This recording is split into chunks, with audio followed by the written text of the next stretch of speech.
Hey guys! Act 4 Chapter 1.1 is finally upon us in DFFOO Global, and of course with this we have Aerith's new BT and a rerun of her FR. This run is going to be the ticket mission run featuring Aerith's FR BT, and for the longest time I haven't used Reigns, so this is the first time he's making a comeback. Reigns is actually now pretty good in the Echoes era because his FR provides turn manipulation and it allows you to sneak in Echoes in between, or I guess before he goes into BT mode. And what better Echoes to use than Aerith's Force Echoes. Now to pull this run off, I would highly recommend to get Aerith's BT, and I actually did have to PT for her BT, so spend quite a lot of resources, but I think it's very worth it. There are ways to get around it if you don't have Aerith's BT, but having it really makes the fight significantly easier to get around. And I'll cover more into why later.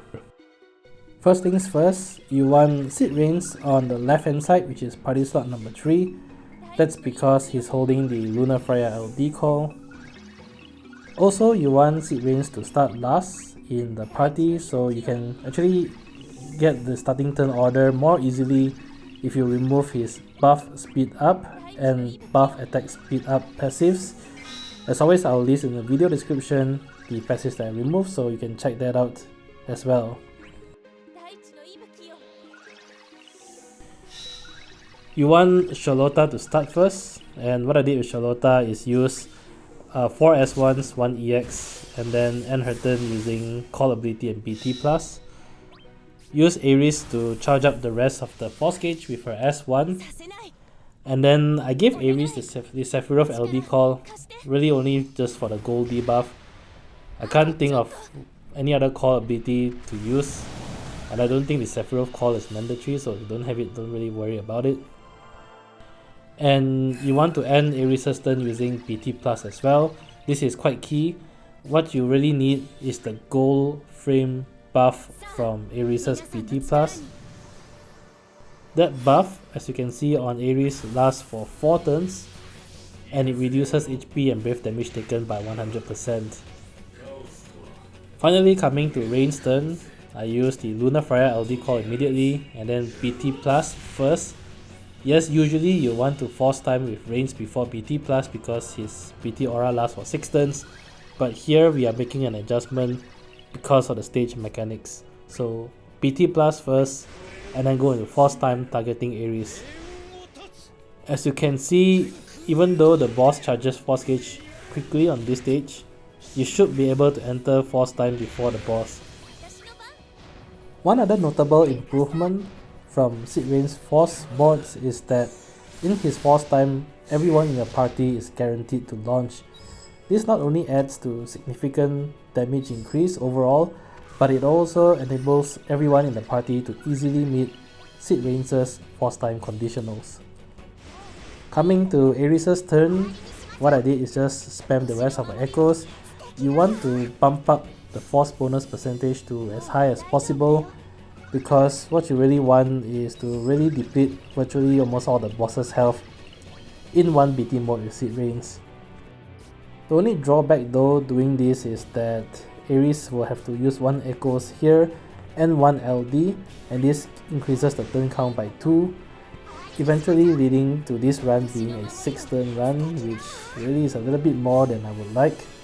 But I think overall this approach is going to be fairly consistent, and this stage is actually fairly challenging mechanics wise. So I would really settle for a 6 turn run here.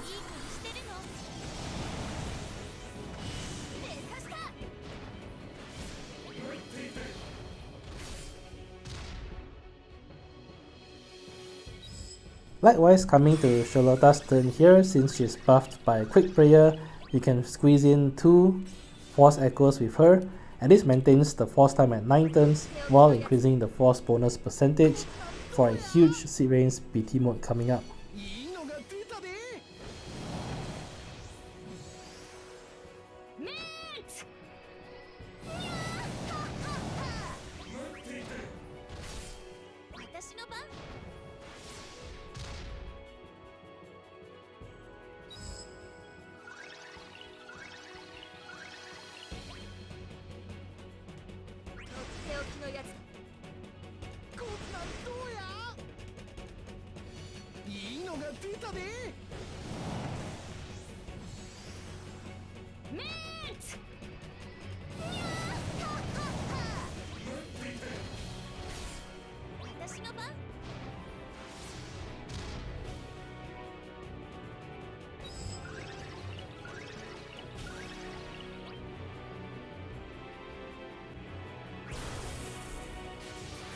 Now coming to Sid Rain's PT mode, there's two things to take note of. First is you only have 5 turns of PT aura remaining, so the final hit in his burst mode will not have seraphic charge.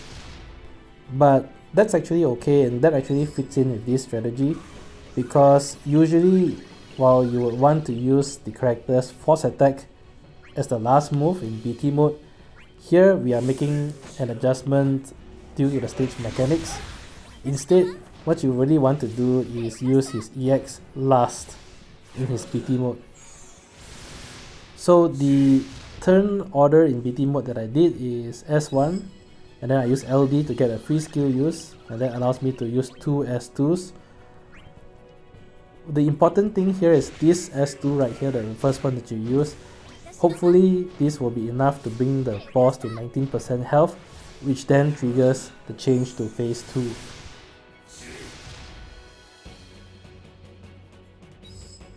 Boss will use suicide drop, but because of Aerith's gold frame buff, it will deal 0 damage, so don't worry about it. And then this triggers the start of phase 2. Now this next few attacks is quite key. First, you want to use one more S2 here to chip away the boss's health, and this will bring the boss to sort of like 70 something % health.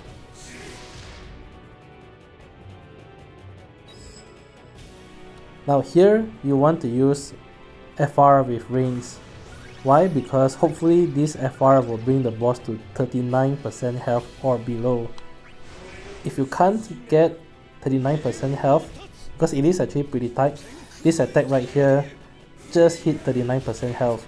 If you can't bring the boss to 39% health, don't worry about it, the run will still work, but it is much better if you can hit 39% health.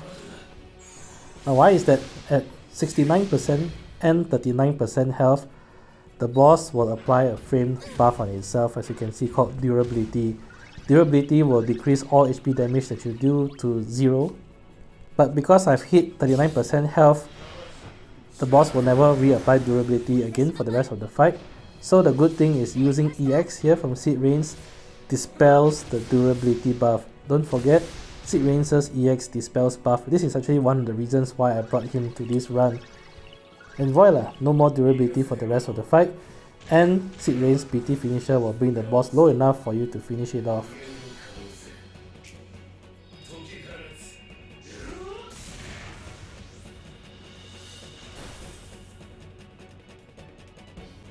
Now like I said earlier, if you can't bring the boss to 39% health, what will happen is the boss will have durability still here.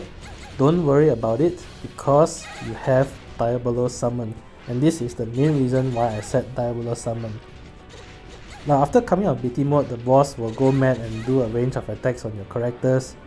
Don't worry about this, because once again, Aerith's gold frame buff will protect you. Here you want to pop Diabolos Summon.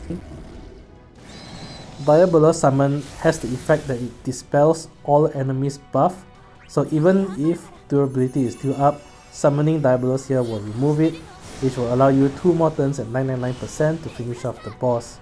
I only needed 1, but you have a little bit of leeway here in case you need the extra room because of durability. Anyway, that's it for this run. As always, I hope the video has been helpful, and if you enjoyed the content, do leave a like, comment and subscribe, because it really helps a lot. Till then, I'll see you guys in the next Shinryu fight. Bye!